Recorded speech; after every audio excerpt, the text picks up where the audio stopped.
I was going to go out to the speaker spot so that speakers know where to come. Okay. All right. Good evening, everyone. Thank you for coming along to the August meeting of the Gungahlin Community Council. My name is Peter Alford. I'm the President of the Community Council. Really great to see such a big crowd. We normally get a couple of dozen, so anytime we get over the 2 dozen mark, we think we've got the right content and the right topics. Look, just before we kick off, there were several topics we had potentially lined up for our August meeting. An update on what's happening in Casey. There are 2 blocks there that are likely to be used for some sort of community use. The Environment Planning Sustainable Development Directorate want to come out and speak to us about what's happening with those. They've asked to move until September, so we'll have them back in September. And obviously we've been asking for some feedback on what the experience with the new bus network's been. But with the amount of other sessions we had scheduled this week, it just wasn't going to fit, and so we'll have that on in September. And as other interesting and relevant topics come up, please pass them on. Now, apart from running the public meetings, we do a lot of engagements with government. We do a lot of engagement with community groups. We were approached very late last financial year, so in about the May-June timeframe, by the Parkrun Association to try and accommodate a good news challenge in that their existing park run around Yerrabee Pond had become too crowded, and they were looking for options to run a second park run, and the Community Council's been able to assist the park run organisation to start up a second park run event around the Waggie Bridge location. And Mark Scarborough, a well-known park runner and runner for and supporter of many things in Gungahlin, from my Gungahlin, was going to just say a few quick words about that new program and park run.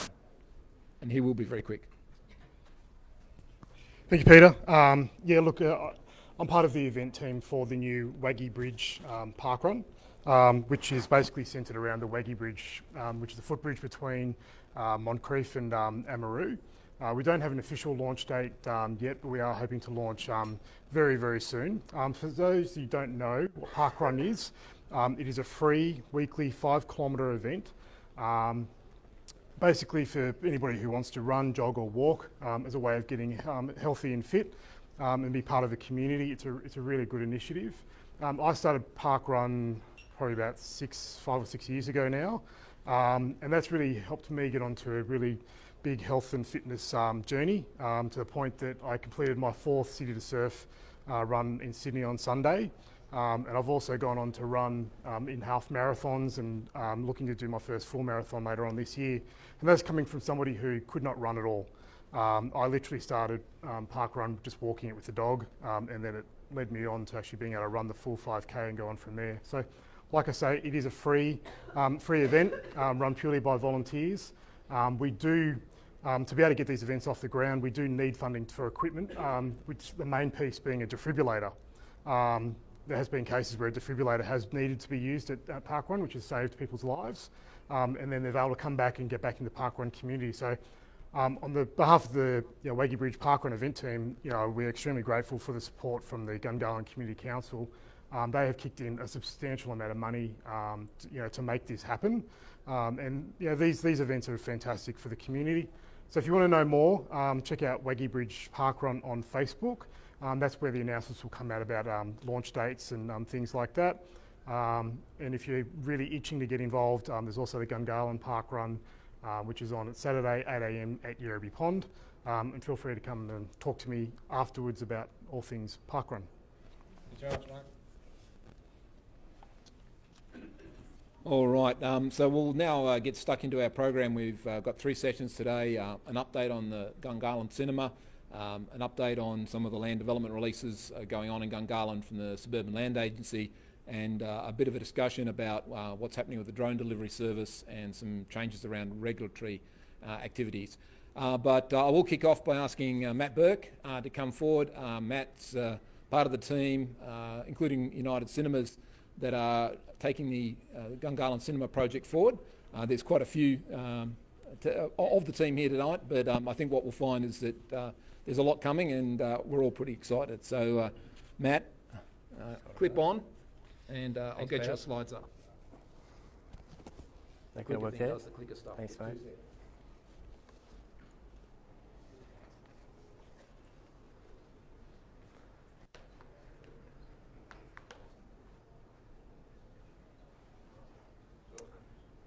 Thanks, Peter. So thanks for having us here today, guys. You're just on the edge of where the camera grabs. So Right. And can you turn the mic up a bit too, please?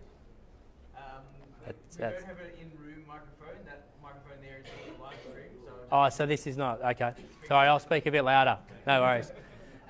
Thanks for having us here today. We wanted to come in and present to the community where we're at with the cinema development. It's obviously been going for a while. Give you an update on the site, the master plan, and then also introduce you to our future operator, United Cinemas, and their chairman is here tonight to give you an overview of their business and where they are and what they do. So, how do we click this one, Peter? the arrows.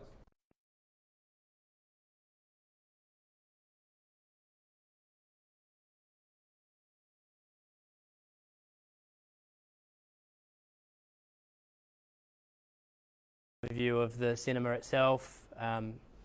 Roy will give you an overview of United, as I said, and where they've come from and what they do. And then we'll give you a look at the internal layout and plan and the seating for the cinema, which is a state-of-the-art sort of stadia seating, which is not very common. So Roy and Vanessa will run you through that as we get to it.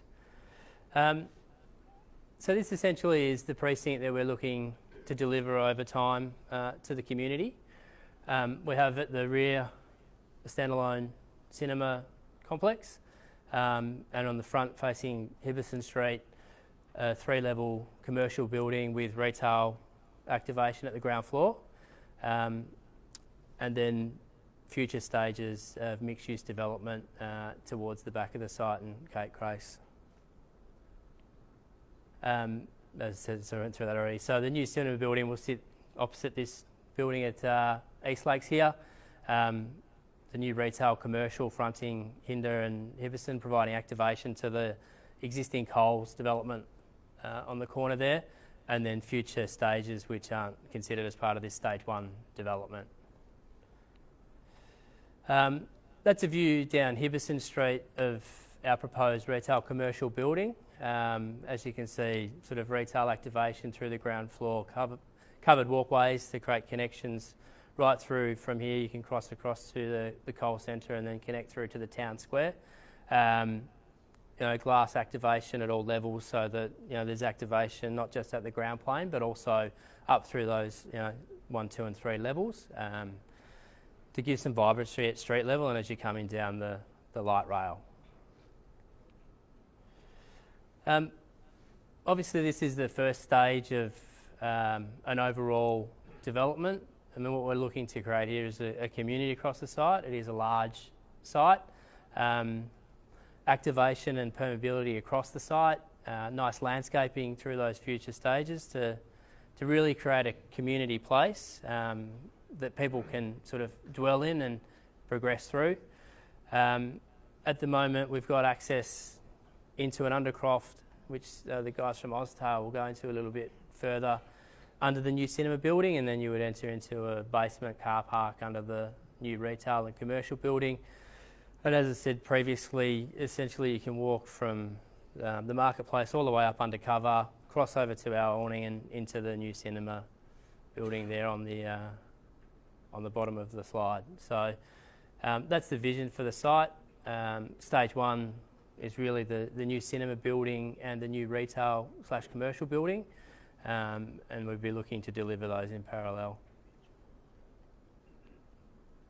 I might just pass over to Nick from Oztail to talk through their base build architecture for the cinema, and how the cinema operates, pedestrian path access, and also traffic. He can give an overview of that, and then the materials, and then, as I said, we'll go through to Roy, who'll give you an overview of United. So, Nick, do you want to take charge for a minute? It's a bit like a relay. Yeah. I never was good at relay races. Just the Here we are. Oh, okay. I told you I wasn't good at relays. So we were the architects for the actual the cinema building, which was that yellow sort of component that you saw on the screen. The way that what we're doing here is, as Matt explained, there's some street activation on Hinder Street. So the building itself, the actual pedestrian component is from Hinder Street. So those shaded boxes, that's made up of the entry into the cinema building, and then there's some retail commercial spaces that also face the street. Behind that is the car parking, which is partly buried and partly sort of undercroft because of the levels. It's higher off F. Capiti Street, so that's buried in, and the other side is a little bit above the ground, but it's hidden from the street through that activation that we've introduced on Hinder Street, which is the retail area. This bit at the bottom is the entry into the cinema, and that's actually accessed both from the street but also from the car park itself. So the car park is contained, and there's some glazing that faces that entry, and then there's some escalators that go up to the cinema itself.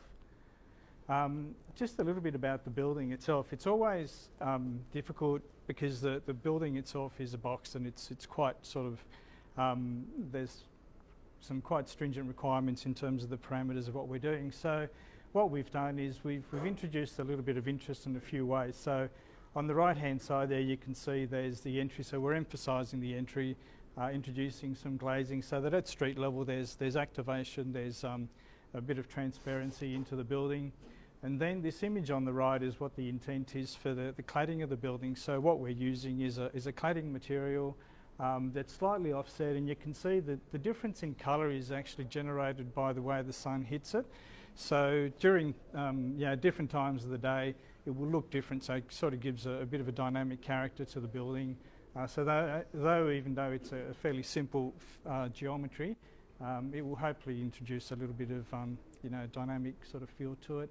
And then at the street level what we've done is you can see those angled components. So we need to get, just part of the building code, we obviously need to get egress in case of emergency. So we're introducing that sort of coloured orange component is like a perforated metal that conceals where the actual escape pattern is, and then we've got some stairs sort of concealed in behind some concrete blades, and then obviously there'll be some signage on the building itself so it can be identified as the cinema building.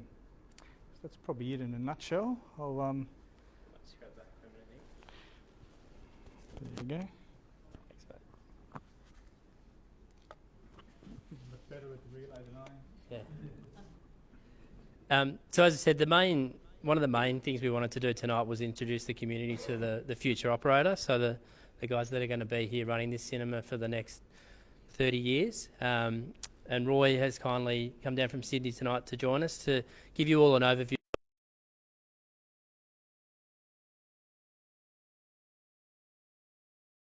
what they do and what they're going to bring to the community. So I think which is what probably everybody is really looking forward to hearing. So Roy, if I could get you to come up and hold that or put that on.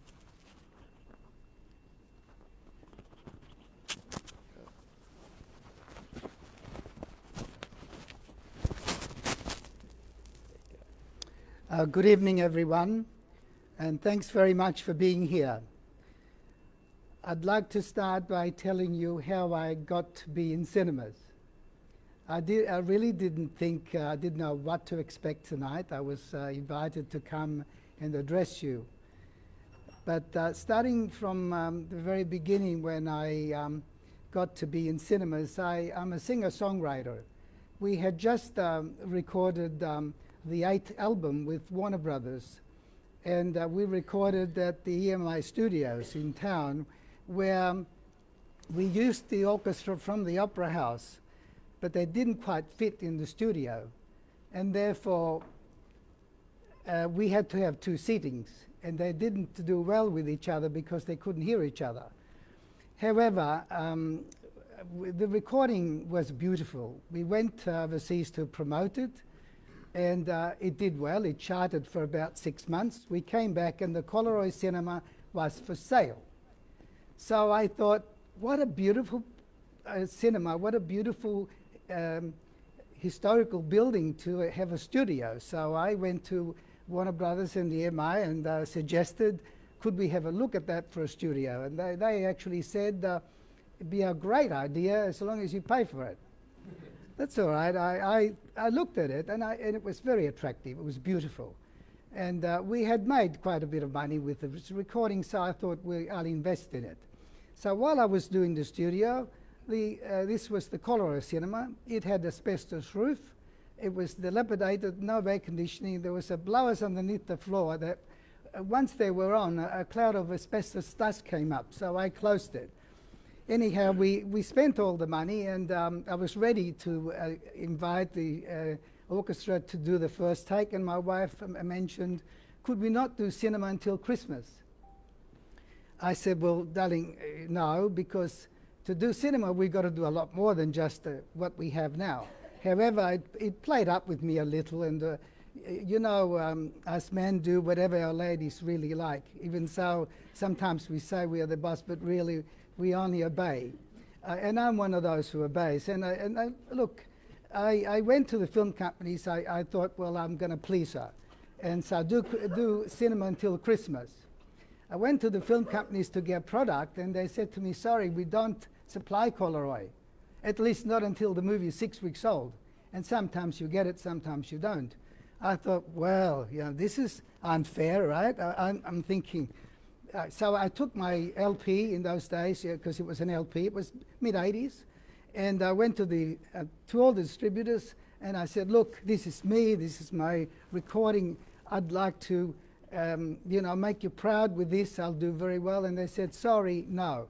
So however, I went to my lawyers, and they said, oh, it's a very difficult one. That's one you may not win. And I had never taken anyone on anyway, but I thought we'd try it. We started the Christmas without product. The film companies got a little upset because I took them on, and I also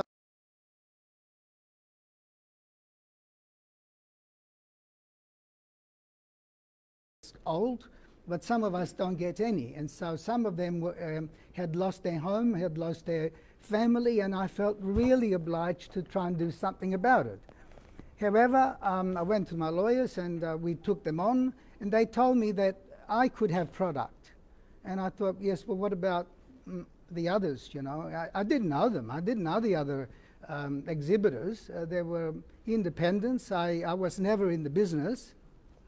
So I spoke to about 6 of them, and they all said, look, you will never win. This is not something you should do, and you're going to spend your money. Well, I spent $550,000 mid-80s to actually try and help the industry. And this was for the people I started to know.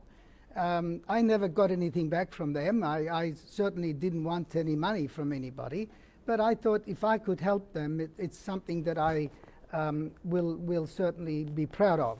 However, I had a contract in Milan to go to, and I didn't have a lot of time, but I got involved, and I got the product, and I said, no, I'm not going to take it until you give it to the others. They all became united. The whole of Australia, all the independent cinemas became United Cinemas.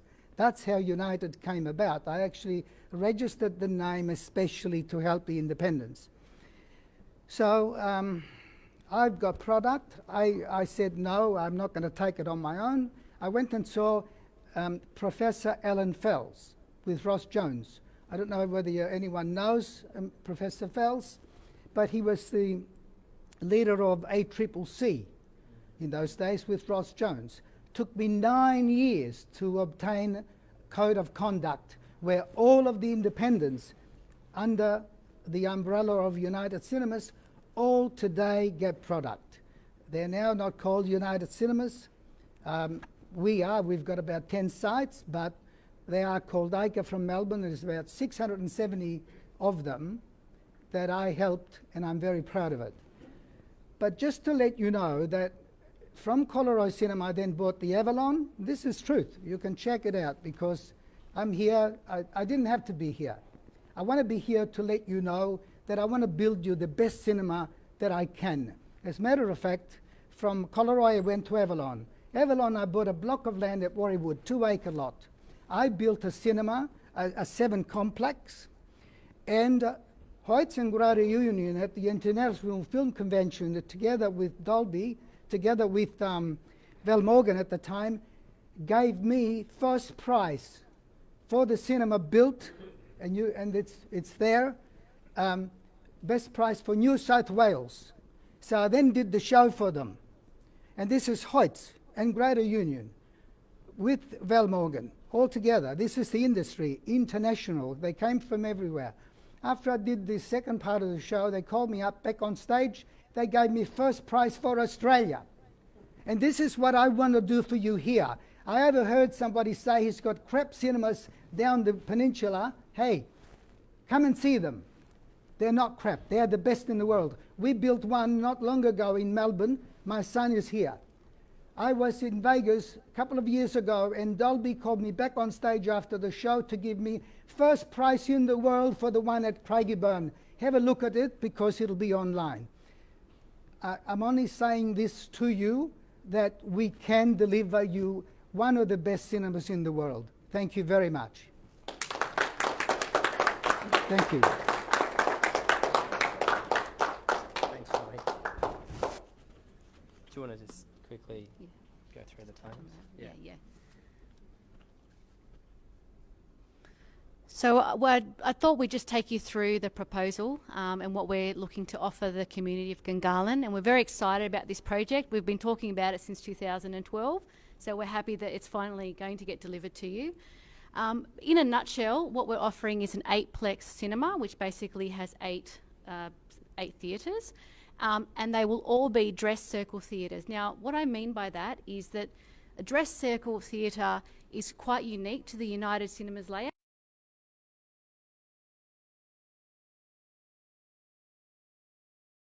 Just is the stadium seating. The reason why we do this is that everyone likes a big screen with big sound. We know otherwise you just stay at home. We want to offer red carpet, first class service, good quality in-theatre dining, because that's what's going to bring you to the cinema and enjoy your experience. So what you can see here, maybe if I just come over to this side, I'm not sure if you can see at the back there, but this is an image of our theatre at Warriewood when Roy built it 20 years ago. So he came up with this concept, which works very well. And as you can see on the lower level, there are the recliner seats, and on the upper level, the stadium seating.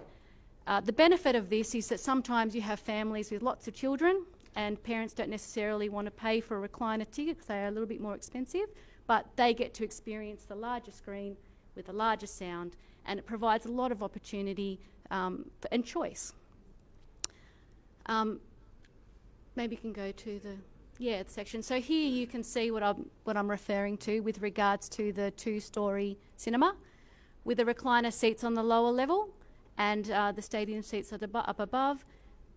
And the size of the screens are large because, as I said, we do want to provide good quality experience, and the sound, the type of sound that we put in our cinemas, really immerse you. So it's a whole experience when you come to the movies. The other benefit is with a recliner seating is that we do provide in-theatre dining, so you can order meals that will get delivered to your seat, which is something that United Cinemas started, many years ago, sort of pioneered it, and then other sort of cinema operators started to do that as well.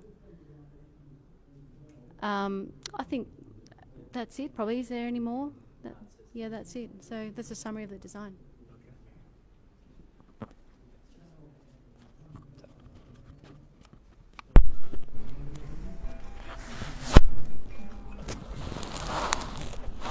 So I suppose the next thing people, mind that camera.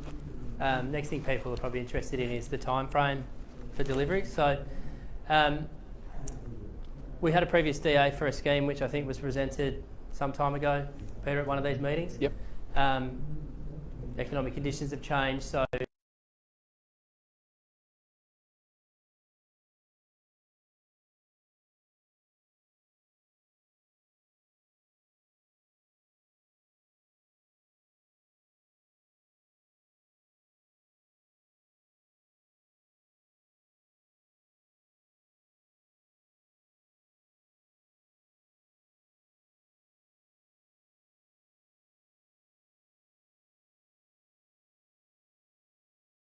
completion and the cinema operating and opening. So.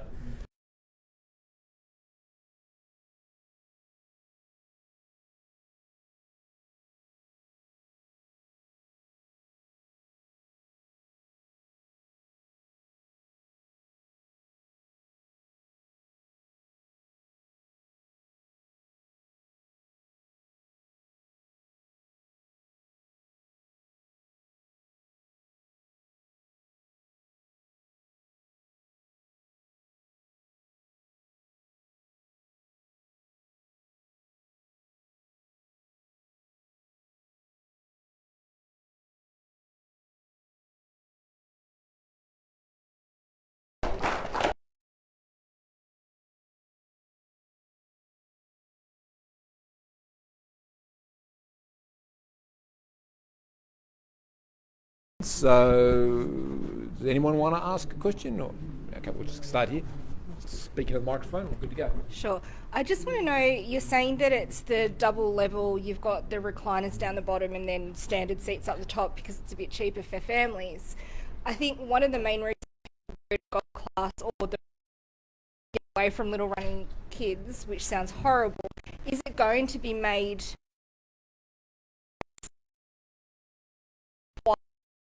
for younger children, or will it still be just the one cinema and that's it? Like the one design and that's it? Like, has that been taken into consideration at all? May I answer? Yeah, you're probably best placed, Roy.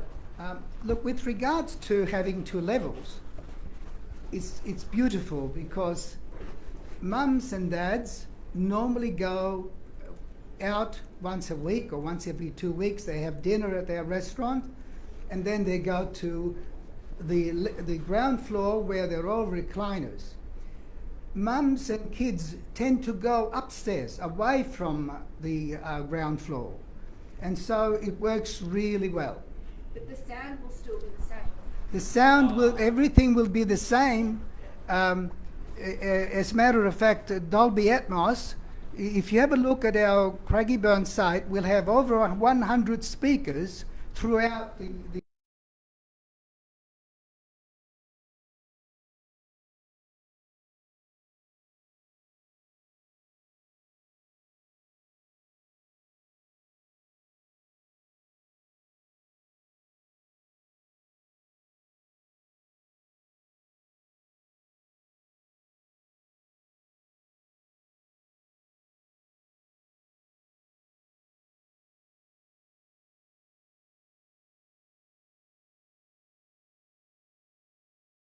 proud to say, and it's the very truth, we cater for a lot of disabled people and also seniors.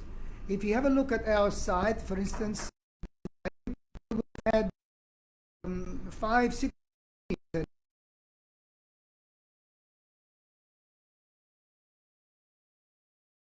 sound according whoever is in the auditorium. It's very important. So if you're So running we children's sessions, it just, will be applicable. Definitely, Yeah. 100%. Not Yeah, only that, thanks. if I may give you something else which is very important, we used to have projectionists in all of our cinemas. When we went to digital and we didn't need the projectionists anymore, most of my colleagues, Hoyt's events, sacked them all. You know what I did?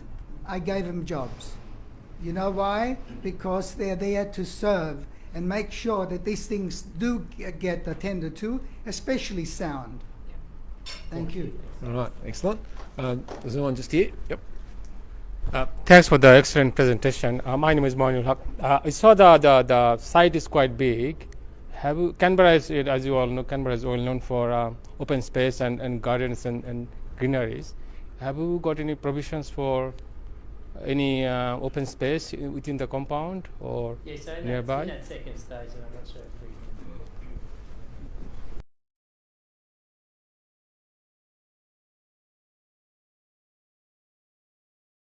which is still further to future design.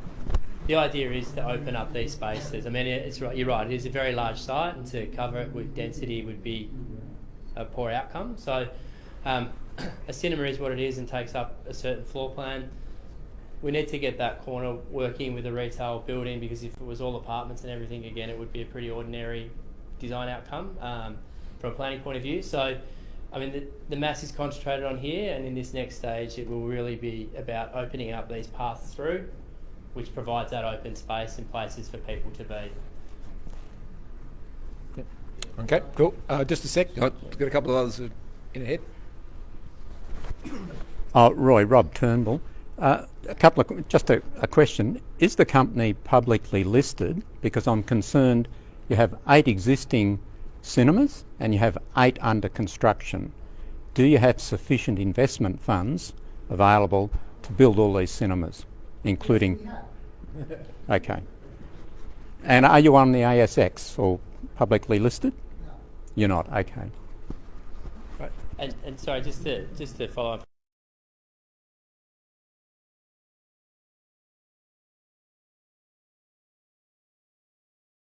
Elements going in from the person that actually owns the land. I understand that, but a lot of companies go bust if we apply the asset test, short-term liabilities over assets. Doesn't matter how much investment you got back there, capital, you can't. He's been going for 34 years. Okay, good. Yep. Okay, now listening about the construction of the building, all right, I'm hoping that if you have a look at Harrison School, the originally built Harrison School, and I'm saying this because I have a daughter with special needs, and some days she's in a wheelchair and some days she's not, and whatever. So it was originally built where all the buildings you could just walk in directly off the ground with no steps. All right. Now, listening to your building, your emergency exit, you were saying, well, there's covered steps.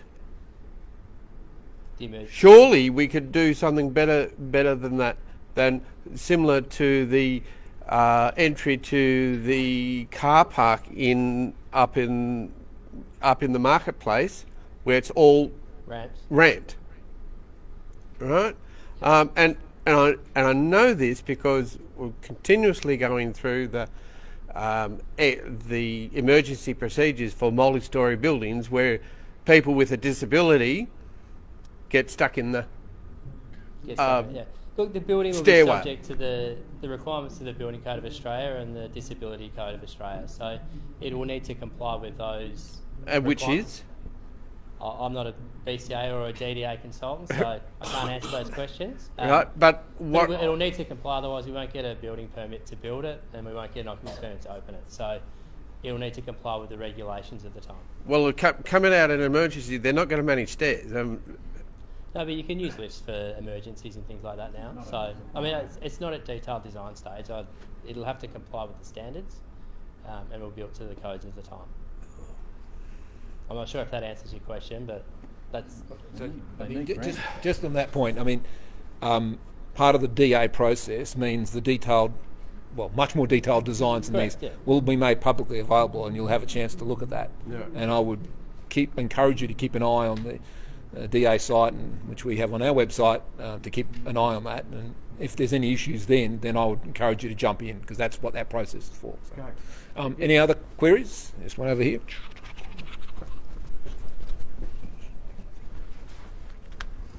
Yeah, good evening everyone, and yeah, very excited to have you here and present today, and very excited to have a cinema coming in. So as soon as possible, that would be great. So my question relates to the DA. Is the DA that you're seeking for the cinema complex just for stage one, just for the retail and the cinema, or is it the whole complex including apartments? It will only be stage one, and to be honest, they'll probably be split. Righto, so okay. So that the DA for something else doesn't hold up the DA for this. Yeah, that's right. Yeah. Okay, excellent. So, very good. Yeah.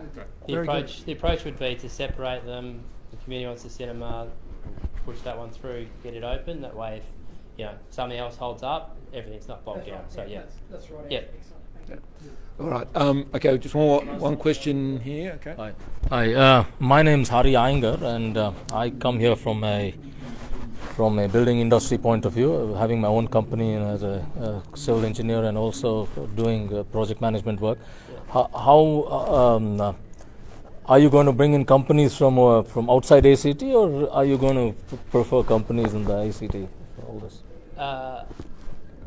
It's got to go through a tender process, but I mean, it'll be a contractor. The head contractor will be a contractor that has presence here in the ACT. So, whether that's an ACT headquartered or whether they have a branch here, I mean, it still has to go through a tender process. But I don't think of a building of this size, you'd be bringing people in from interstate to do it. You'd be working with local contractors who have local subcontractors and the local labour. I mean, they're not big builds. I mean, they're not small builds, but they're not big builds where you'd look to bring people in from interstate. That said, some things may come from interstate, but I would have thought the majority of the labour force would come from the local region. Hi. Given the, I guess what you call significant delay in construction so far, how confident are you that by the time that this is actually approved, that 18 months is the genuine timeline for it? 18 months to build it is no problems. The delays have been in other things at the front end. So, I mean, there's a 20-week cinema fit-out period. It's a fairly simple form of construction. So, we're confident 18 months to actually build it. Once the DA and once the ground's broken, 18 months is a reasonable time frame to get that built and delivered. Don't have to worry, it's not like that. All right, so I'll have a question because I've got the microphone, and then we'll do one more because we'll just go the rest of the program. With a retail commercial building, which you're looking to maybe split out as a separate second DA, do you have a sense of what retailers or the scale of retailers you're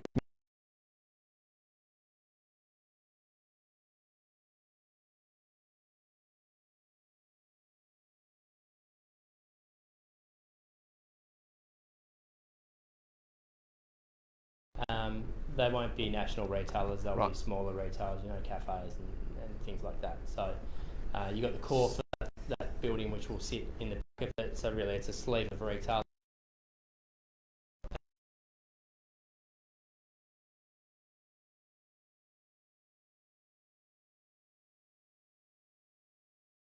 Restricted on the no, I understand in the envelope.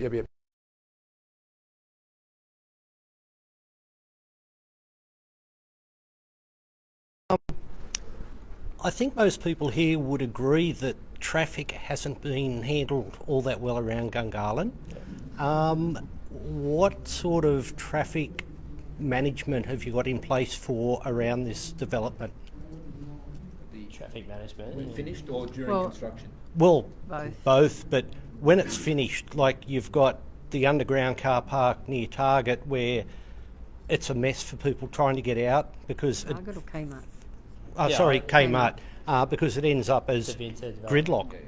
I mean, and now that you can still go across Everson Street, but I mean, the operating hours of the cinema are most likely going to be outside of the operating hours of like the Coles Centre, so there'll be some offset.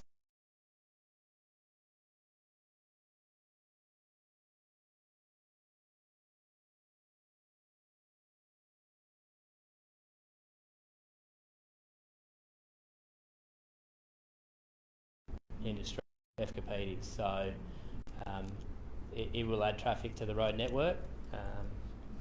Okay, I'll reserve judgment.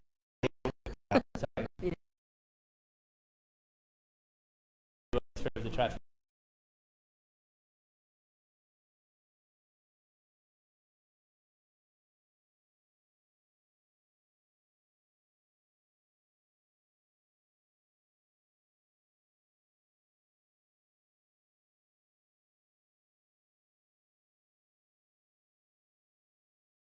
I do all this as well. Can we ask how many screens? 8 screens? Yeah. I think I've answered all the other questions that have come through. There was a question about pricing. How affordable will this cinema be? It'll be microphone. And we aim at families. Affordable aimed at families. So if they would look at the Craigieburn site, that would be a good example. Yeah, Craigieburn ticket prices, good example. There you go. Another question here: why is only 1/4 of the site being used for a cinema? because that's all you need. Cool. How many screens do you want? Yeah, good.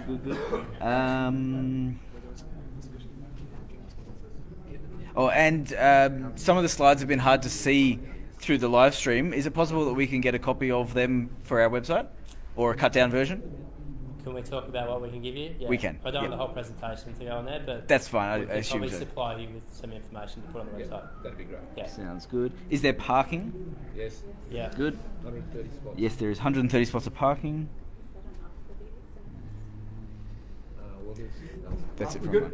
All right. Again, I was trying to wrap. Thank you, Roy. Thank you, Matt, for coming out, and the rest of the team. Thank you for having us. Get it done. Make it happen.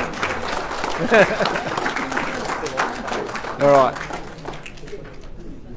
Yeah, we'll just have it. It'll be good. Whatever we can get. If you can put that one online, but yeah, I'll get Kieran to... Not.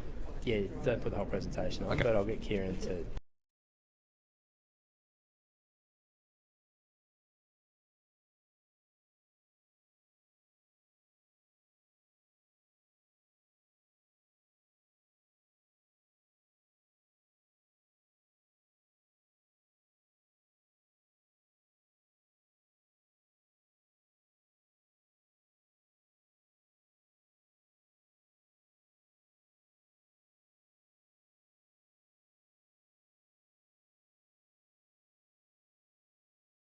It's okay.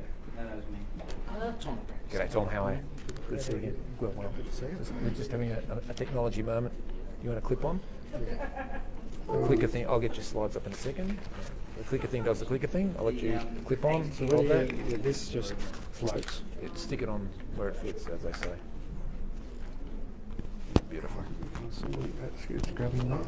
There we go. Maybe just on that tag thing. That's all right. Yeah, it is. There you go. Everyone needs to do this.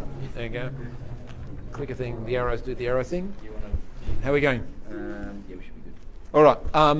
It's now my pleasure to ask Tom Gordon from Suburban Land Agency, and they've offered to come along and explain what's going on with all.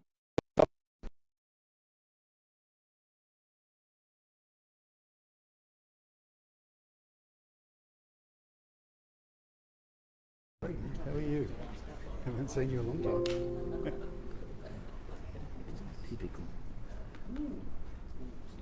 Is that up better or is that? Yeah, going. Computer? Ta-da. All right. So as Peter said, I'm Tom Gordon. I look after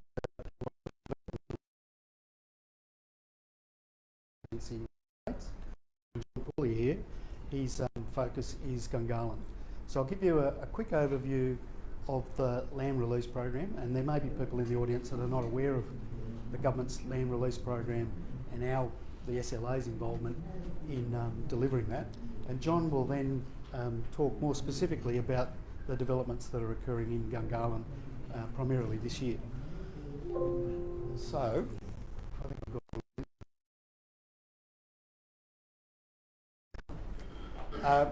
so the SLA, it essentially for the government lands, looking at designing, developing and selling government land on behalf of the government. It's currently, in terms of development, developing Taylor, so those that are aware of it, on the northern end of Gungahlin, Taylor sits up there. It's under construction at the moment, and we're in the early planning for Jacker, which is in the up and coming releases in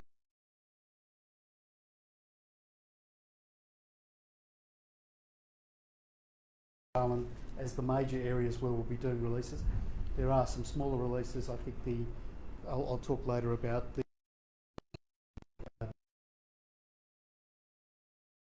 zone site in that area.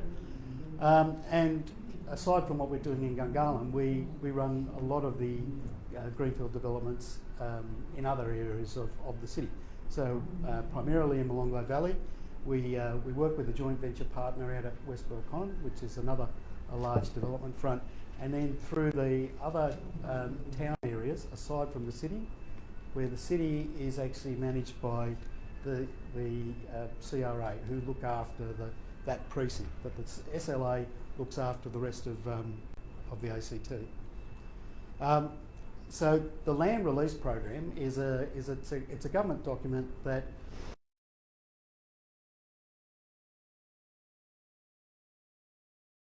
it's described as indicative because as anyone knows in the development industry, there's no absolute certainty that things will be released because there's planning considerations, environment, cultural heritage.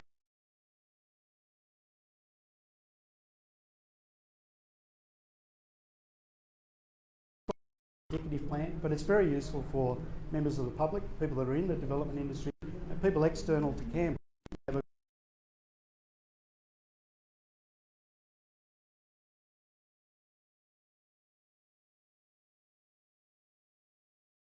Across the whole city, and this map indicates in the pink areas roughly where those major releases are, but across the city there will be a lot of single blocks that may be down 1,000 square metres or less that do get released as well. Some of those may be as a result of the government no longer having the use of the land and it puts it to the market. So it comes through the land release program and the SLA will deliver that. So John will now talk more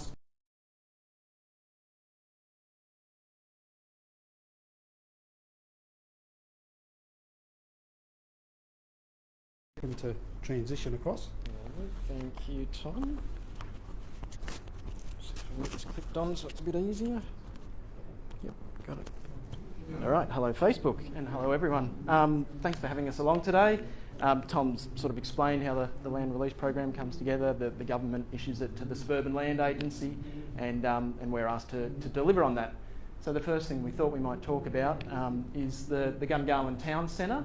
Up on the board here we have the releases that are going to occur within the next financial year, which are all these sites in red, and those areas in red are a mixture of uses. Some are what we call core zone or the commercial area. Others are mixed use, which includes residential use and a community facilities site as well. Right now, I'm sure the majority of people here are aware that there's a planning refresh occurring in the town centre. We actually have a representative here today from EPSDD if anyone has specific questions about it. Saeed, where are you? You want to stick your hand up if anyone?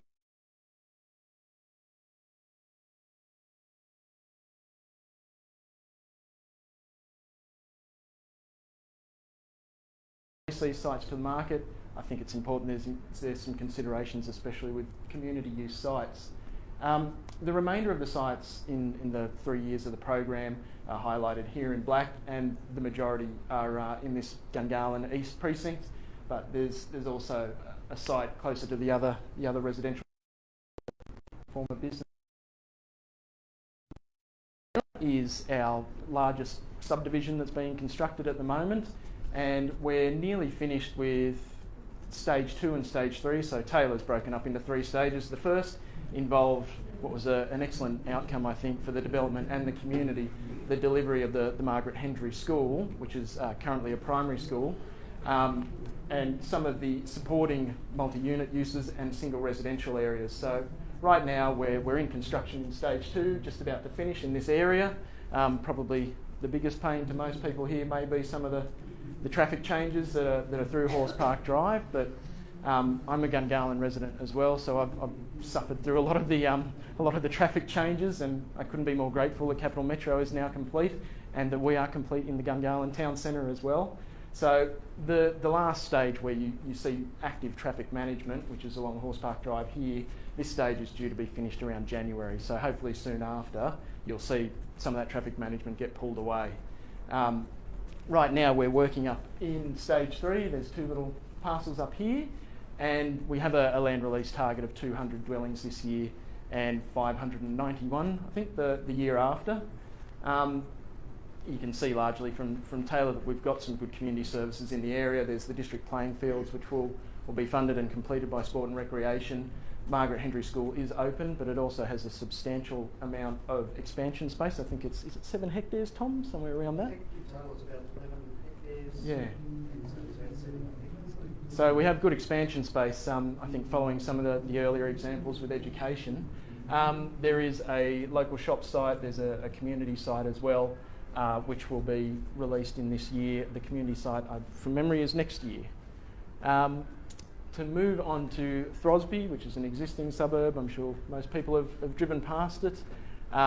We're largely complete with our civil works in there, but there has been a reasonable amount of good news for the suburb of Throsby. We've had the announcement for 2022 of a new school, which is K-6 with some preschool in it as well. The Mulligan's Flat Woodland Sanctuary as well, which looks like it's going to have a whole bunch of play areas or indoor-outdoor play areas for kids, some ecology, and potentially a cafe in there as well. And of course the rather large announcement from the budget, which was the home of football. We're expecting the school to commence construction in the next 6 to 12 months. The Woodland Sanctuary is expected to commence very soon. I believe they have their DA approved now. And I think the home of football still has to go through a bit of master planning and consultation, no doubt. Sorry, I should say, and land releases in the area. There's 35 coming up in the next financial year and 82 thereafter. But the suburb's sort of coming along, sales are going well, people are obviously building some very nice homes in the area. And as a parent as well, I find the park that's been built there pretty awesome for the kids.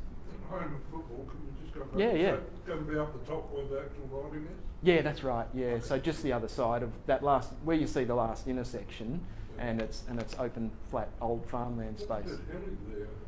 I think that they'll probably have to do a little bit of earthworks to get all the fields up. That's And what I thought it might have been down in the centre. yeah. So if it's up there, it's up there, and that's the centre up there. Yeah, they'll no doubt there'll be a full development application process and all that sort of Just thing. But to clarify, that got on that map is Anthony Rolfe, right? yeah, that intersection. Right. So yeah. most of the home of football is on the northern, or in this case, the sort of left-hand side of. So off, not the coloured piece. It's actually on the other side of Anthony Rolfe, on the corner. Yeah. Yeah. So to be specific, this is Anthony Rolfe coming in here, right? The home of football is actually where the words are. It's not in. No. Yeah. No. So it's away. It's on those flat areas. Yeah. Yeah. Yeah. That's. Yeah. So it's away from the residential area too, I guess, which is probably a good thing for traffic. Jacka is the suburb that we currently have under design right now. I believe it's been presented to the Community Council before a little while ago. We do have a plan down the back as well for anyone who wants to have a better look at it. It is majority single residential land, so it'll be standard family homes with a mixture of some smaller blocks and townhouses as well. There will be a little bit of commercial opportunity in this area as well for the possible provision of shops or something like that, but there'll also be residential use. There are some planned playing fields as well, and also a netball facility to accompany the suburb. So part of the delivery of the suburb will include the joining of Road and Cutler Drive all the way from Bonner, where the road ends now, up as well, in close proximity to the Amaroo Group Centre, of course, and not too far away from Casey. And next, Moncrief, which most people I'm sure have been through, but is largely complete. Obviously, most people have built homes, or developers have built townhouses or apartments. That are probably of interest to most. Shopping site. That's been placed in the land release program for next financial year. It does allow for a 2,500 square metre supermarket at the moment, and a bunch of other uses that accompany the territory plan. The site next door to it is a mixed use zone as well, so that has some commercial capacity as well as residential. Gold Creek Homestead, Tom, sorry, I'll have to pass this on. Yeah, so we just thought we'd just introduce it because we are interested in people. Our comms area will shortly send out some notices to invite people to participate in some community discussions, but also developing a group that are interested in the site to help inform how we might actually deliver this site. So this is people are not aware of it, there's an existing land lease development which was not aged care, it's independent living. Retirement. And half of the block is yet to be developed. It was on the land release program last year. It was pulled off so that we could do a bit more consultation. So we are interested in people getting involved. After this event, we'll be talking to Peter about whether or not the Community Council can assist in garnering interest from people, but also we'll independently go out there and see people to participate in discussion around that site. So it'll come up in the program this year, and we'd like to run through a process towards Christmas and into the new year, and the latter part of this financial year we'll look to release this site. That's it for the moment. Okay, I'm guessing there's got a bunch of questions. Yep, all right, we'll start over here. Damien? Thank you for that. Hope this is on. Very interesting presentation. I'm particularly interested in the Gold Creek Homestead site from, I guess, a SLA, ACT government perspective. Look, I don't think there's anything off the table. I think that's part of this process, is to actually have a discussion around what are the values that people see in there, and what is a possible solution to releasing that site and getting a good development for the community. So I don't believe there will be anything. You're welcome to come along, actually, if you've got a very strong interest. Community Council has been very active in that space. I'll head over here. Just give me a wave so I know where to come to next. Thank you. Maybe what the previous gentleman might have meant was that would you demolish the whole site and put up apartment buildings? Look, I couldn't say what the outcome would be, but I'd be surprised if that was the case. But it may be that through this process that could be the solution. I'm not suggesting it is, but if you're really keen to participate, come along. Yep, okay. Look, my question pertains to the additional developments that are going on and I guess infrastructure. So your suburban land release, so it's not really your bag, so I don't know whether you liaise with other agencies like Transport Canberra. But we've got light rail operating for less than 6 months now, and I use it regularly. And at peak times, especially I guess in the morning, by the time the light rail leaves probably Harrison and through Epic, you can't get on board. So there is no capacity in those trams, and they run on the timetable. And we haven't had all the apartment buildings finished in Gungahlin yet. So there's much more building going on around the town centre, and we've got this increased suburban sprawl occurring, and the panacea of transport of a single light rail from Gungahlin to Civic has been what's put up for transport. Any idea how the extra capacity of people living in the northern suburbs now are going to get to work? Look, you're right, it's not my expertise. I can't really comment on that. To the extent that the way we're putting the suburbs together, the bus routes that we include in the design, in Moncrief, if we go back to that, it actually does have provision for the transport route to come right along Mirabai Drive, and that passing there is a terminus for a future transport link. Now, whether light rail is the solution there, I can't say, but we do provision those sort of corridors within the infrastructure that we're putting in place. But the ultimate thing, I must admit, it's not an area that I can expertly comment on, and it might be, Peter, that someone from Transport Canberra can talk more broadly about that network. Absolutely. You just, the question's driven by a decade and a half of experience where infrastructure's been built out by SLA and roads haven't been duplicated, and Transport Canberra has decided for whatever reason to wait until the suburb's half full before they bother with a bus. So by the time they actually put a bus in, everybody's bought 2 cars for every home. It's that sort of stuff. It's all the other infrastructure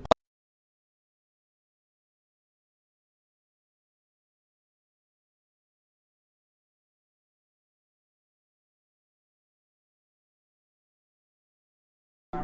Yeah. Right. Look, I use the tram. I see that problem every day.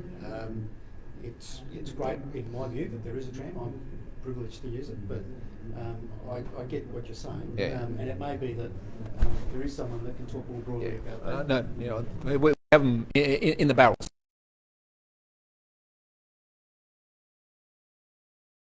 I guess I have a two-pronged question of, initially, when a suburb's being designed, you take into consideration how many residents, how much community use site there is, and zone in a mixed-use site. But then a developer might be able to put in an application that then doesn't use the mixed-use site for mixed use, uses it purely just for more residential dwellings. So particularly in the case of Throsby, site that was zoned in for our suburb, and the developer has chosen not to put in a mixed-use site and put in solely townhouses. Now we have the situation that there's no other sites that are zoned appropriately for shops, and all of the residents are crying out for shops. We also have, you know, the home of football coming. We have 2 new childcare centres being built, a DA for a 3rd childcare centre, which is probably a lot for a tiny little suburb. And a school that's going to be put in. So all of those facilities are primarily used by non-Throsby residents. So we're now looking at a smaller suburb that was reduced in size because of the impacts on Mulligan's Flat, but now a whole bunch of services that are coming in to Throsby to use our facilities that are being built there. And they're talking about the ongoing viability of a shop is not justifiable. But with all those things coming in, how do we handle something like that? Yeah, the thing about Throsby and Jacka is originally they were quite large suburbs, and there was intention to have the typical neighbourhood in Canberra with the local shop. Throsby, I think it was reduced by nearly 2/3 down to 1,000 odd dwellings, and likewise the same in Jacka. And as we're finding in Bolongo, getting small operators, sort of smaller supermarkets to operate is quite difficult to get them in there. So the opportunities in that commercial sense, running, you know, shops, it's very difficult to get them in there to do it. Now I understand that the CZ5, I think that area is, there's a requirement that the design is actually adaptable, so they have to build it to a standard that can support some commercial aspects. But that may not be a supermarket because it may not have enough critical activity to sustain it.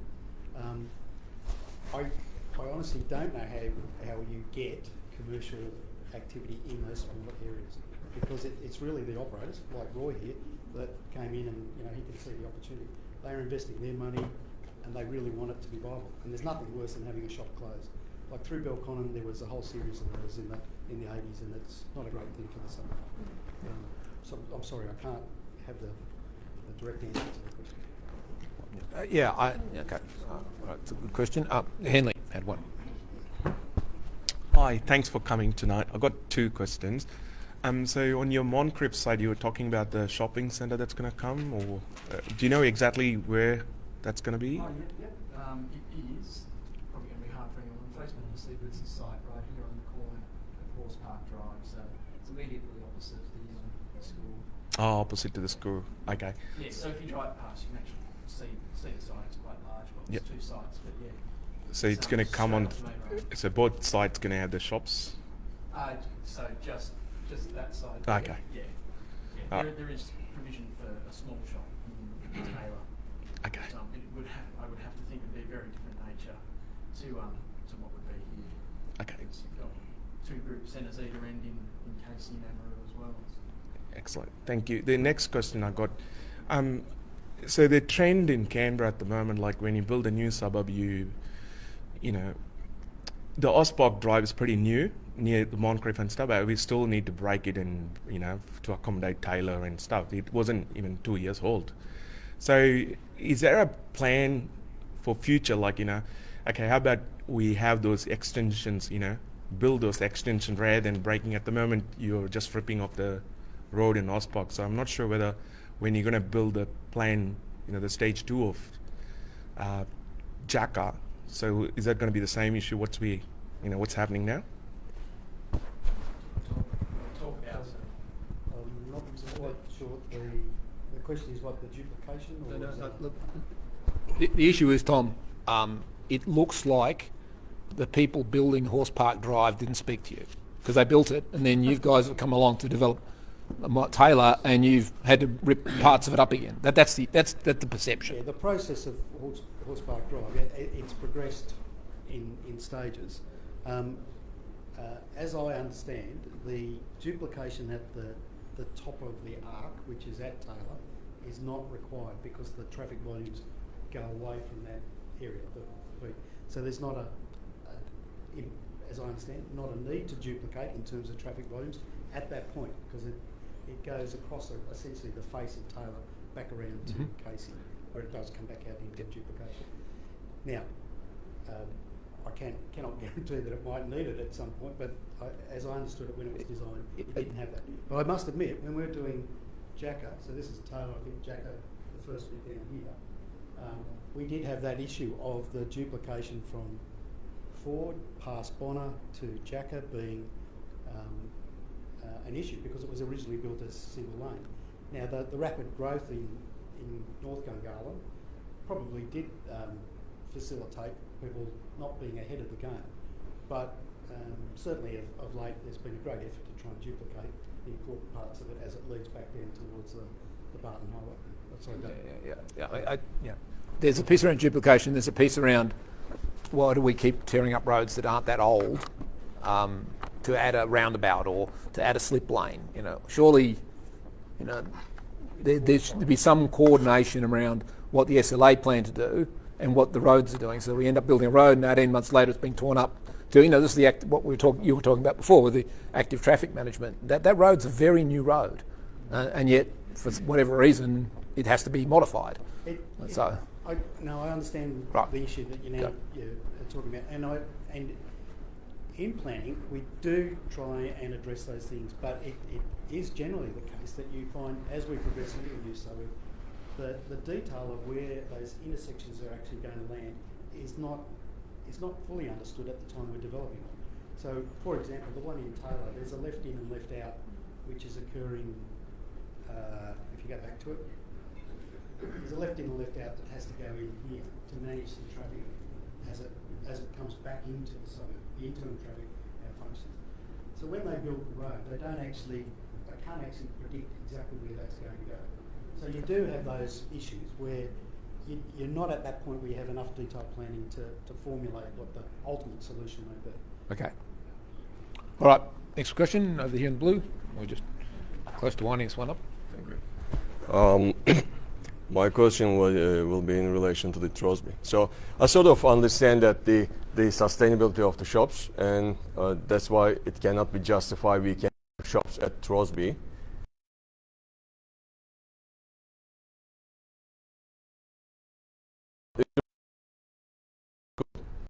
Because I try to find very hard to see that what that CF is going to be.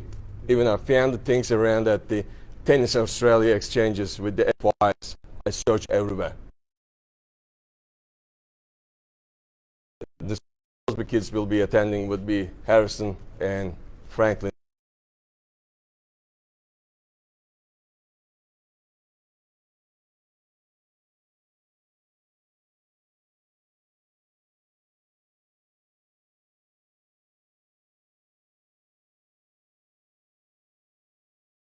With your sold or selling, it's sort of you suddenly change. Okay, we're having school overnight. And what is this? In Throsby, the decision of the school is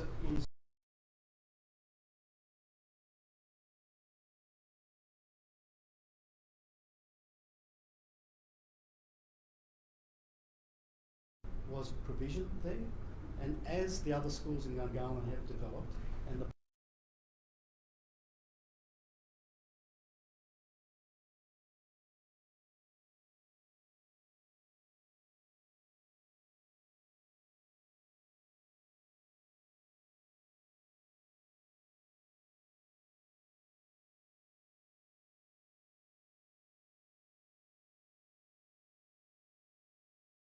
working out how is the population growing and where's the best location to put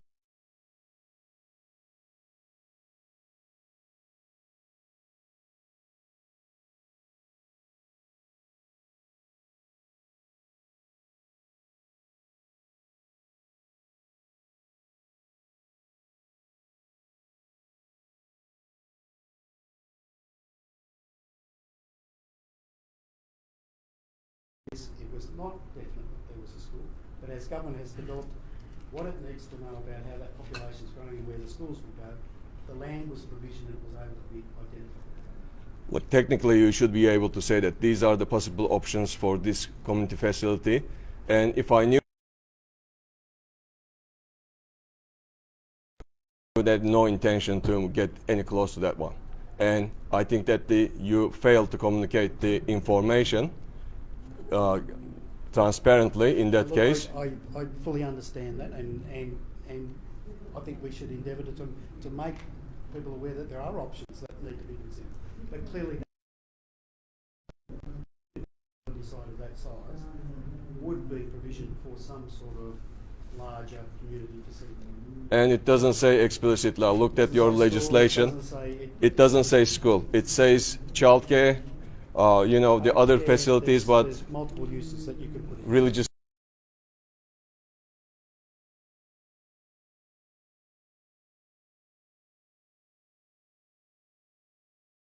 If you spoke to, yes, and having that wasn't there at that time.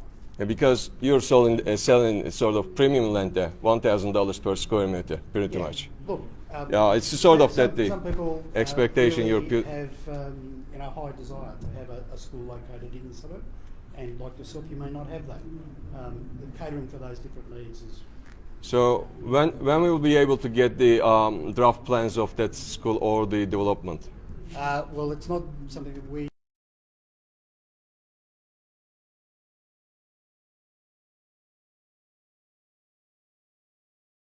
What that may be. So will there be a DA for that we can simply raise concerns and simply have a say about it? I would assume so. There'll be public consultation. I wouldn't be surprised, Peter, if people would come in and talk about it. I can't imagine why there wouldn't be a DA. Whether they do a community consultation, I don't think there was any community consultation for the Margaret Henty School. There was a DA tossed out. So, and again, you have a chance to look at that. But I think, there are several schools that were committed to in the ACT budget, and I think it would be good to get someone from ACT Education to come out and explain themselves. Because, my understanding was there was not going to be any school in Throsby. So when I was reading the budget paper saying there's going to be a school in Throsby, it was like, oh, well, that was a surprise. So I don't know how this was marketed. When you bought the block, how was it sold? When people bought property around here, what did you expect there? Something in the future or nothing? Childcare, aged care facility. Yeah. Because, if you've got a black belt in reading the territory plan, all of the school sites are yellow. If you go back and, that picture of Taylor, for example, you can see the school site's yellow. So yellow means a lot of different things could be there. And But throughout the territory, there's a lot of land that does get provision for community facilities because the government, at that point in time, doesn't have a clear purpose. And a classic example are churches. It takes a fair while for the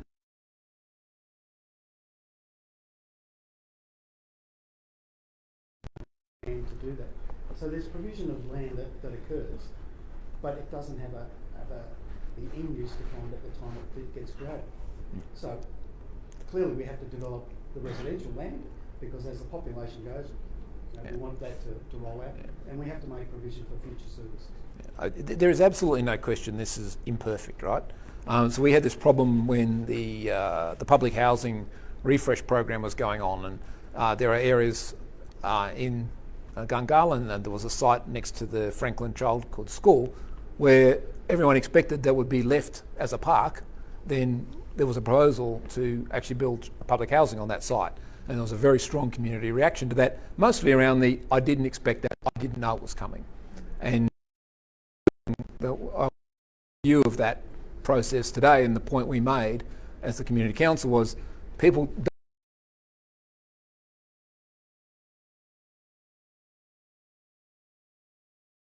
and those things would better inform people and set expectations more appropriately. But certainly I was surprised that the schools came across. It sounds like more of a sort of budget measure rather than sort of, okay, now we decided long-term planning, and the outcome is this. It's sort of when you do everything during the budget, That's what you get. I think it would be opportune to talk to someone from education. Yeah, we need to do that. Mapping of where We need to get someone from need education. put schools to cater for the Yep, population. yeah. I think that's important. All right, I'm conscious we have one more speaker, but I've one urgent hand. I'm going to sound like a broken record here, but traffic around the school and opposite the school, that pink section is supposedly, another childcare centre. So morning and afternoon traffic around there is going to be ridiculous with the width of the roads there and buses going in and out. Has there been any thought about traffic management on that? Well, when there certainly has. And when they develop the EDP, those ultimate traffic volumes are looked at, and the peak times, and the widths, and importantly, we consult with Action, who have a whole team of people that actually provide advice back in the design about the width of roads. And I know personally, because the collector road in that was designed to the standard, and we actually made it wider as a result of that consultation with the Action, but also that the movements are considered in that EDP process, or the estate design process. Then again, when the DAs for relative buildings come in, like the cinema site said, they get scrutinised as well as how that traffic moves and what times of day and what are the impacts. So all those things do get considered. Okay, it's just that this afternoon coming home, bus stopped opposite the school site there, and we had to go onto the other side of the road. Now, if there was a bus coming the other way, you've got no through traffic, and that's look, with nothing there. The economies of that are everywhere. Every city in the world has streets of a standard size, and if I'm going down any street in any suburb, if the bus stops, I make the decision: do I overtake or not? It is a characteristic of how things get built. We cannot make runway-sized roads to just accommodate for that. Okay, I just think there's too much concentration there. They possibly can, but bus routes do change. It's a waste of time talking to it. Okay.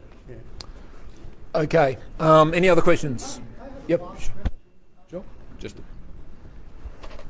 Hi, I just wanted to know, is there any plan for indoor sports centre in Gungahlin? There was supposed to be one in Nichols a long time ago, but it fell over and nothing ever came. Oh God, yeah, that's a good question, and mightn't necessarily be one for the Suburban Land Agency. What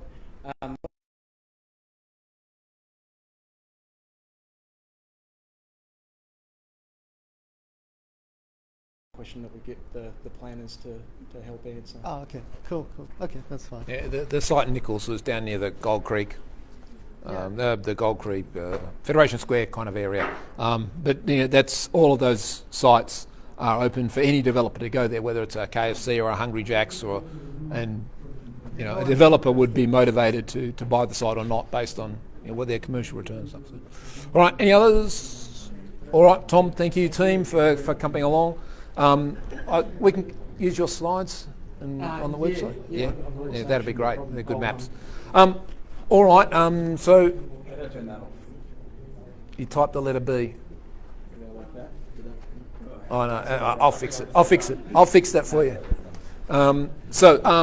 As I alluded to earlier, there have been a number of things happening around the drone delivery trials. You're probably aware the ACT government have been running an inquiry into the drone delivery service pioneered by Wing. And certainly the GCC provided a submission to that. We've had a number of speakers talking about the drone service. Jesse Siscom from Wing is here somewhere. There he is. Jesse's been along with his team. We've also had some of the folk from Bonython. And this evening we're also joined by Russell McCarthy from the Department of Infrastructure. There have been a few developments in the last couple of weeks, and David was part of that process, and will tell us a little bit more about what's happening. Thanks very much. Yeah, okay, so as Peter said, obviously we've got the drone delivery trial happening in Gungahlin, and in fact it's not so much a trial as it's the beginning of operations. They are operating on a piece-by-piece approval at the moment though.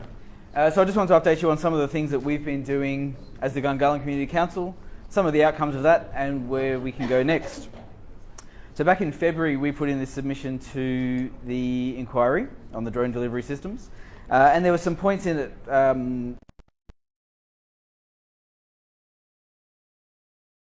have the expertise to comment on. Things like the decision to base the trials of the technology in the ACT and the surrounding region. Why pick on us? And the GCC's position was that we encouraged any development of local employment or business opportunity, but it had to be balanced with the impact against the broader community. Things like that. The economic impact of drone delivery technology. Again, great, yes, please look into that, but that's not something that we were too worried about at the time. The big one for us, the extent of regulatory oversight of drone technology.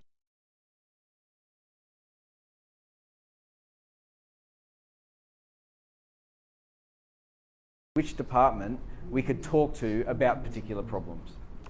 So that was a big part of our submission there. And further was the ways that the community can participate in this conversation ongoing as well, what avenues they've got for feedback. One of our suggestions was to get all of the interested parties in a room together, and I'm happy to say that that has now happened. It was a few weeks ago, Gungahlin Community Council sat down with Department of Infrastructure, CASA, Air Services Australia, and the ACT government, and we've got people responsible for different aspects of it now. So broadly speaking, we've got the Department of Infrastructure responsible for noise, CASA responsible for safety, Air Services Australia responsible for coordinating the air traffic.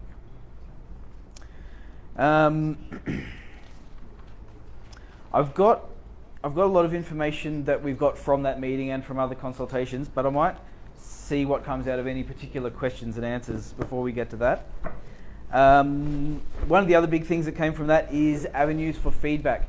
So basically any of those people who I've just mentioned can take your feedback, but I would suggest that if everybody goes through Access Canberra, they're briefed, they're equipped, they know where to get the information to pass it along.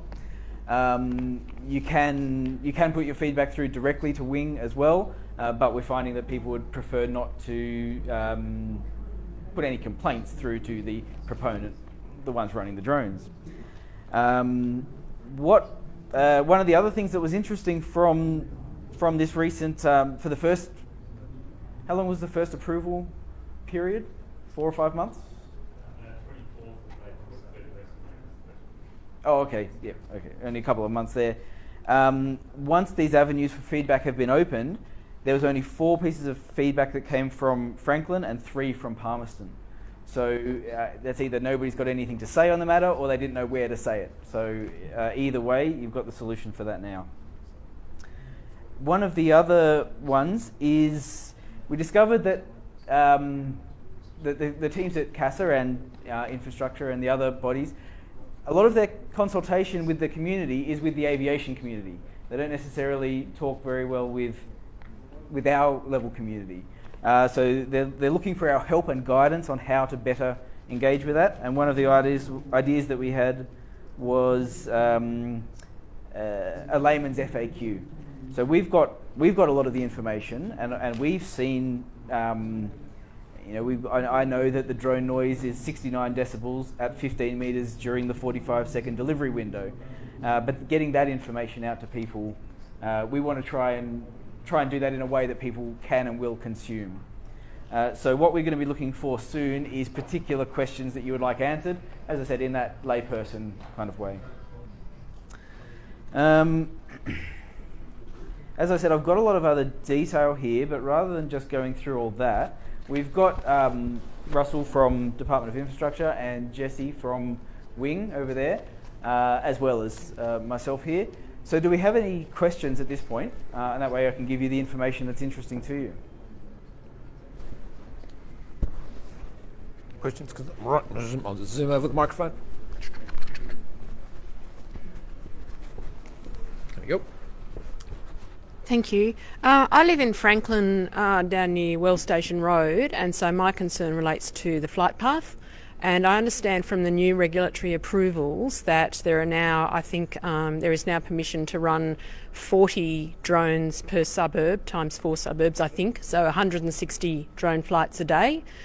Given my proximity to Mitchell, is it going to be conceivable in the longer term, once you have full approval, or once full approval is given to Wing, that I will be listening to drones all day, every day, because that's what it looks like from where I live?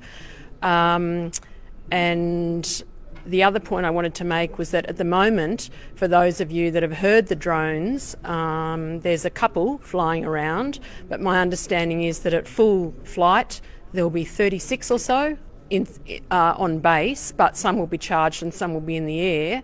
But I guess we're looking at a couple of dozen drones in the sky at once for 10 or 11 hours a day, and that's really concerning. No worries. Given, that nobody in authority or in the suburbs or in Wing's demonstrations themselves have actually denied that this is an obnoxious, intrusive noise. Thank you. So your biggest concern is noise, just to be clear. Volume of And drones. scalability. Noise, Right. yeah. Before I give an answer for that, and I'll probably actually throw over to the two of you as well to weigh in on that, I just want to actually reiterate that the Gungahlin Community Council is interested in facilitating this conversation. We're glad that we've got the regulatory bodies talking with us now, and we want to keep that conversation going with them. We're not for or against any particular company such as Wing. We're not for or against any particular outcome. We're interested in, as I said, facilitating the community conversation. We're also very happy that the regulatory perspective that we're taking is not specific to Wing. This is, Wing happens to be the people that are here, but we're talking, this could apply to any company that wants to set up drone type services. Yeah, and it's great. I'm highly appreciative. Yeah. Yep. I'll touch on the answer to the question, but as I said, we may throw over to the other two to expand. The new approval does allow for 40 deliveries per suburb per day. So once Crace has had 40 deliveries, Crace is off the list for the rest of the day, but the others would still fly, correct? Yep. In terms of flight paths, the drones are part of the drone programming. Has what was the name of that? Fly less areas. So if I live in Crace, if I order a drone, it will be programmed to avoid other suburbs, avoid Palmerston. That's a fly less zone for my delivery, and vice versa. And also repeated trips over the same homes are programmed to be avoided there as well. In terms of scalability, that's definitely actually one that I'll throw over. I don't know where we'd be going there. Sure. So again, I'm Jesse Seskin. I'm with Wing. Thank you again for the opportunity to speak with everyone. In terms of volume, along the lines of what was just mentioned, for example, if we are making a delivery to Crace, we do unless unforeseen, usually weather circumstances, we do our best to head just there and back. So even though Franklin is closest in proximity to our site, that doesn't mean that all of that traffic will go to Franklin and back. The way we're approaching scale, and right now, as mentioned, we are governed by, we have caps from the department based on the number of deliveries. Our approach is to keep doing this very slowly. So even if those caps weren't there, and even though we've had a lot of demand or people raising their hands for service, our intention is to very slowly keep continuing to do this.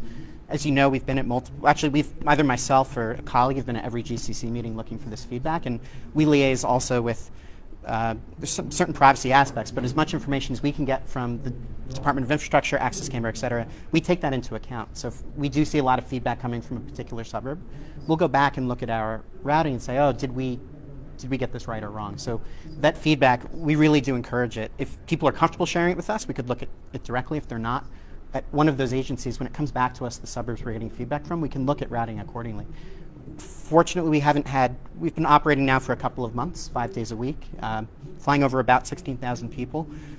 We want to do better than the feedback we've received, but it's helpful to have and helpful for us to look at our operations. So although the numbers mentioned were about right in terms of the number of drones we could fit on our site, for example, it doesn't mean also that they'll all be in the air at once or going to one suburb at once. So if you have feedback specifically about a time of day you've heard something or volume, etc. If we get that, we can look at it and sometimes mitigate for concerns. So we'll keep showing up here to receive feedback from the community. We'll keep checking with agencies and building that into our operations accordingly. But we won't scale until the community is at a place that they're comfortable with that. And I guess that is my question. At full scale, what can the community expect at full scale in terms of noise and duration of noise? I mean, this is talking what years from now. I know timeline, yeah. A timeline. We can go as fast, or we can scale as quick as we have approval to do so by the government. And I think a lot of that will be driven by feedback from the community, or I'm hoping, at least, again, irrespective of the government agencies, we will only scale based on that feedback as well. So if our plan is to scale, I don't have a number in 5 years it will be X amount of flights or things like that. What I can say is that we'll follow the community feedback accordingly. If we start to hit pressure points, we'll... Given that's Wing's answer, we might actually just hear from Russell on the regulatory perspective of scalability. Sure. So in terms of the scalability actually, element, Russell and you want Jesse, okay. do you guys want to come up front? Up front. There you go. Oh, all right. My connection with the digital world. Excellent. So everyone on Facebook can hear me up the front here. So essentially, in terms of the regulatory perspective, one of the things we've been looking at, unfortunately or fortunately, depending on which way you look at it, we've kind of ended up being a leading edge regulator in this space. There's no regulator around the world that's actually looked at noise provisions around drones. That includes our colleagues in the US, Europe and others. So we've actually had Finland come to us with Wing actually looking at their operations over there to actually come and talk to us around what our regulatory philosophy over here has been. In terms of scalability argument, if we're going for a full commercial scale where you're looking at Wing flying across all of Canberra, more than likely under our federal government provisions we'd be under the Environment Protection, Biodiversity and Conservation Act provisions, which is administered by the Department of Environment and Energy, and what that means is a full environmental impact statement.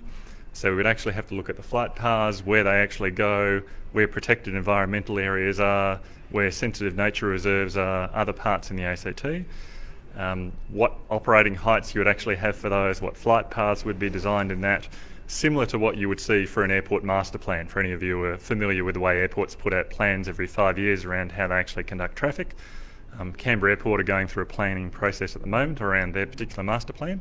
So for any of you who looked at, flight paths that are included in that, aircraft numbers, those sorts of things, that's what we'd have to look at for a sort of full scalability of the service. Now, to your question around how many drones are actually in the air, the CASA permissions at the moment only allow 15 drones in the air at any one time. So even though there might be 36 drones on site, Wing can only have 15 in the air as per their CASA permissions at any one time. So there won't be any more than 15 drones flying around. And that's under their current provisions and new provisions, so that still stays in the CASA permissions. CASA's own permissions run through to the 31st of March next year. The permissions we've given from the department run through till the end of January. And one of the reasons for that is that some of you have read any of the material on our website. We're actually looking at not only a review for noise in terms of drones, but also future applications, so things like urban air mobility. For any of you who've heard the Uber Elevate announcement.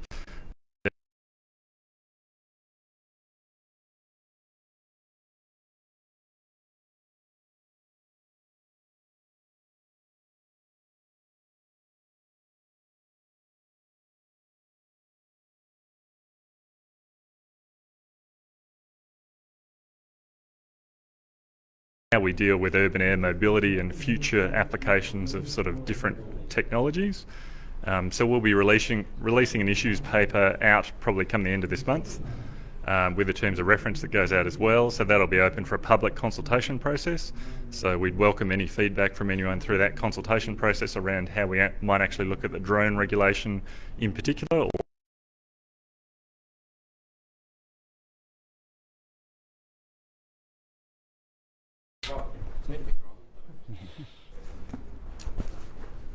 I live opposite Goopadara, which is an Aboriginal heritage site. I'm assuming the drones don't fly over that site, otherwise they might wake up the rainbow serpent or someone else that's there.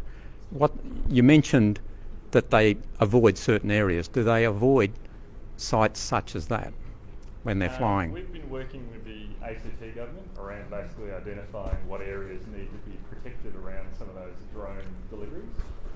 So we haven't actually gone out too far, obviously, at the moment, because we're only talking about 4 suburbs out here in Gungahlin.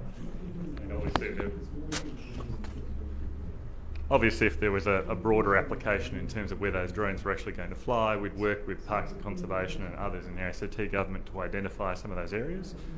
Presentation you had tonight from the Suburban Land Agency. Obviously, Mulligan's Flat Reserve would be one that's definitely identified in part of that, avoiding overflight for those things. So if potentially one day you had Throsby included, for example, you definitely have not flights over Mulligan's Flat Reserve and some of those areas that are identified as sensitive environmental areas and Aboriginal and other artefacts around There the are ACT. superb parrots nesting in the area as well, by the way.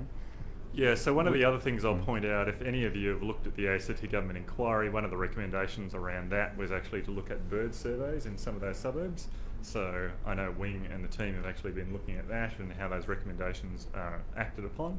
The ACT government will also consider those as well, so that obviously gets back to bird surveys and looking at different species that are actually around in some of those suburbs. Yep. The part of the inquiry and our submission did relate to the environmental impact, but heritage wasn't mentioned there, so that's a good point that we'll follow up for the inquiry, but it's, I think worth talking about.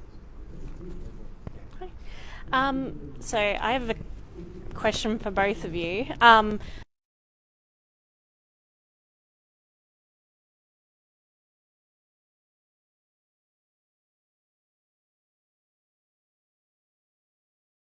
Down, one of which landed 50 metres away from a group of children.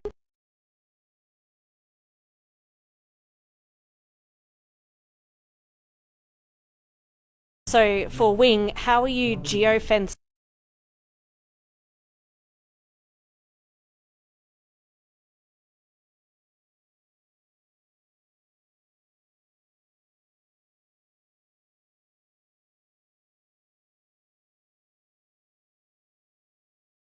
to the department? We don't currently have UTM in Australia. Is there any appetite for establishing an air traffic control system for low airspace? So I could speak at least, I can't speak to the operator, what happened in Europe. Obviously the safety of our drone and our safety case has been assessed by CASA. I won't speak for CASA about that assessment. I would just say they've looked at all scenarios like that very carefully. It's part of our approvals, or at least they should really speak to that more. I shouldn't speak for CASA, but we did go through a very rigorous safety case to be able to operate in the exact way we are operating. We do, that being said, we do, well, and obviously we don't carry biohazard materials, and our drones are made of styrofoam and weigh about 5 kilograms. If there were to be an incident like that, to be clear, there absolutely has not been an incident like that in our operations here, to be absolutely clear. We do run a very advanced UTM system that UTM, unmanned traffic management. So this is, our drones, we have pilots who oversee the safety of the systems, but our drones do fly autonomously, and they fly autonomously by using a UTM system that you referred to fly safely amongst the neighborhood, taking into account a number of things. Obviously noise is a major aspect, but also we do take into account the environment in which we're operating. So we work closely with the ACT government to identify sensitive areas. We work with outside bird experts to identify areas in which there might be reasons for environmental reasons not to fly. So we build that into our UTM system, and our drones do take, although they take a random route to make a delivery and then a different route back, and this to account for noise, they do avoid specific areas that would be sensitive, and that is a combination of environmental, safety, etc. That's all built into our UTM system, and that's how we operate here. I would say CASA has looked at a number of scenarios in our safety case to assess how we're operating safely, and we have been granted those permissions from CASA. The other question about regulatory, I'll see if you do have anything to add, but it's probably more for Air Services Australia and CASA. But yeah, I can flag a little bit. And so your question about unmanned traffic management systems, there's certainly been discussions at the moment between Air Services, who are our current air navigation service provider around the country for air traffic management, and the Civil Aviation Safety Authority about how we actually build future unmanned traffic management systems. So it won't only just be for drones, it'll also be, as I mentioned, for Uber Elevate and other systems that actually come into that lower airspace. and also particularly around our cities and CBDs. They're obviously growing, Melbourne, Sydney, Brisbane. There's more air traffic and helicopter landing sites and other parts that need to be managed in lower airspace. So it's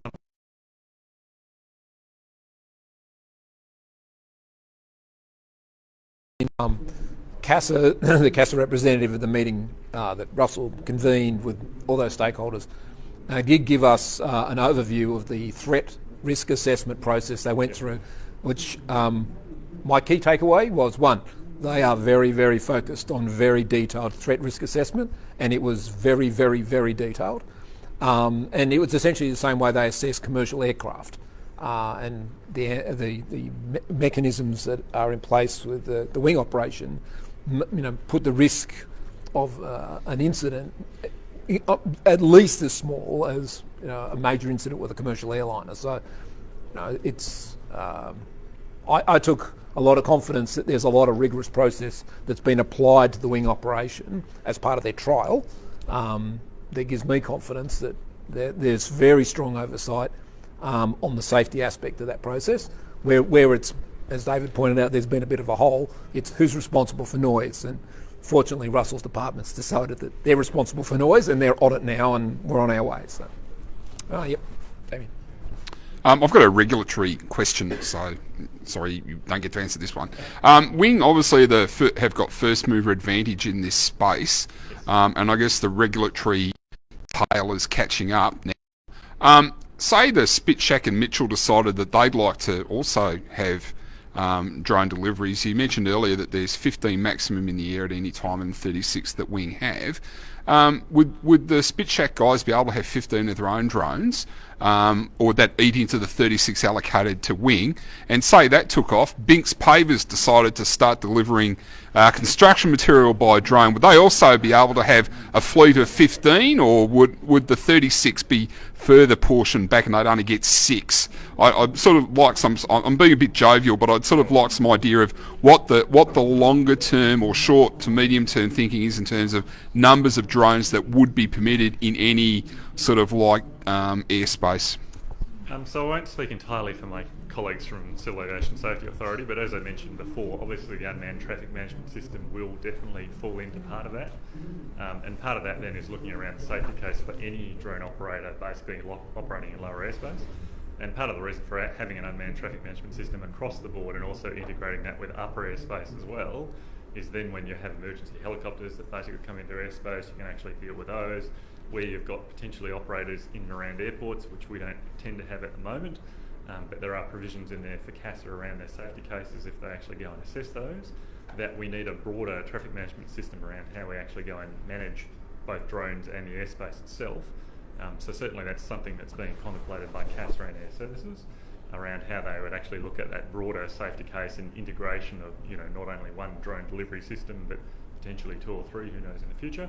And potentially also, Uber Elevate, so people who are wanting to operate from commercial car garages into, suburban centres, those things, they're all down the track as well. So it's certainly being looked at from a regulatory point of view. I can't give you a guarantee on what the numbers look like for those things with my colleagues, but essentially, there is a process around it. Yeah. All right. Any other further questions? Just a reminder again, feedback is crucial to driving the future. So. Next week, and we'll advertise this on My Gungahlin. We're finalizing the details right now, but we'll have some flight demonstrations, we think, next Saturday in Harrison. So we'll get that information out to the GCC and put that on My Gungahlin as soon as possible, as well as additional, you might have seen us popped up throughout the community. We'll have additional stalls set up both next week and next weekend. So either myself or members for our team. When we do those pop-ups, we bring a drone with us. So if you're curious about what it looks like or have further questions about how we operate, we'll be happy to answer those questions and talk to you in person. So we'll get that information out very shortly, but we'll be back in community again soon. That's great. All right, thank you all. Look, very exciting night with the cinema, which has been our number one hot ticket item here. Well, maybe not number one. Number one would be getting a big government agency to set up out here, but we'll keep toiling away at that really hard nut. So it's great to see some progress on that. Thank you, Jesse and Russell, for coming out and progressing the drone piece. And we're a Greenfields community, and it's great to hear how the new suburbs are coming along as well. Thank you all for coming along. It's been a big night. We'll see you next month. Transport, education, and something around the Casey developments and community. So look forward to seeing you then. Thanks very much. Good night.